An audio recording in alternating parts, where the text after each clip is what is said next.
রাখবো বাড়ি বাড়ি গিয়ে হুমকির অভিযোগ ডোমজুরের বিজেপি প্রার্থীর বিরুদ্ধে অভিযোগ ৪ তারিখের পর দেখে নেওয়ার হুমকি। দেখুন আগে ভিডিও, এই ভিডিও রীতিমতো ভাইরাল। আপনি তো নিজের থেকে দেননি, আপনি তো নিজের লাথি মেরে আমি তো দিয়ে গেছি না।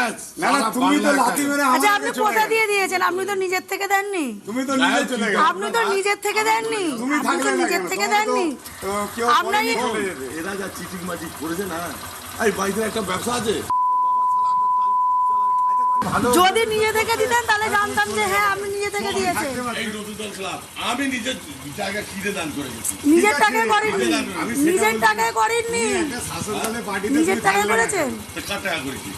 থাকলে না টাকা চুরি করা টাকা মাইতির মতো। আপনি আপনার কথা বলছেন, তাহলে একটা ওই দুধ বিক্রি করে তুমি এত টাকার মালিক হলে বললেন। তাহলে তুমি কি করে হলে? আরে তুমি অন্যজনকে বলছো, আমাদের পরিপ্রেক্ষিতে আমাদেরকে বলছো।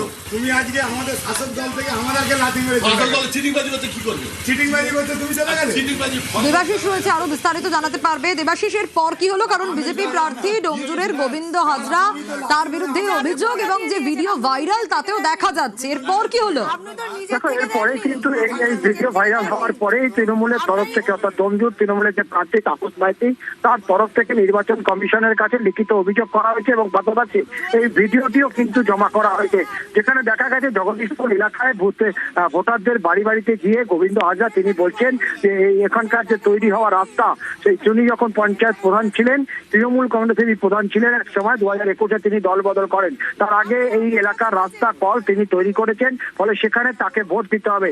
তার প্রতিবাদ যখন করে তখনই কিন্তু তাদের ভোটারদের কার্যত হুমকি দেয় যে 4 তারিখের পর তাদেরকে দেখে নেওয়া হবে। এই ভিডিও প্রকাশ হওয়ার পর বা ভাইরাল হওয়ার পরেই কিন্তু নড়ে চড়ে বসা হয়েছে। ইতিমধ্যেই গোবিন্দ হাজরার বিরুদ্ধে নির্বাচন কমিশনে অভিযোগ দায়ের করা হয়েছে। তবে গোবিন্দ হাজরার দাবি তার এই যে ভিডিও তা কিন্তু ফেক ভিডিও।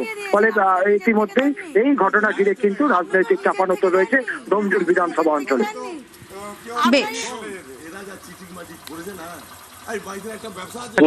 এত ইলেকশনের এত আবহাওয়া মানুষের ভোট মানুষ দিতে পারবে, উৎসবের মেজাজে মানুষ আছে, আর সেখানে আমরা কাউকে কেন আমরা শাসক দলের বিরুদ্ধে কথা বলতে চাবো? অভিযোগ তো ভুরি ভুরি এখন শাসক দল মিথ্যা অভিযোগ বারে বারে করছে সব জায়গায়, এটা আমার কিছু বলার নেই।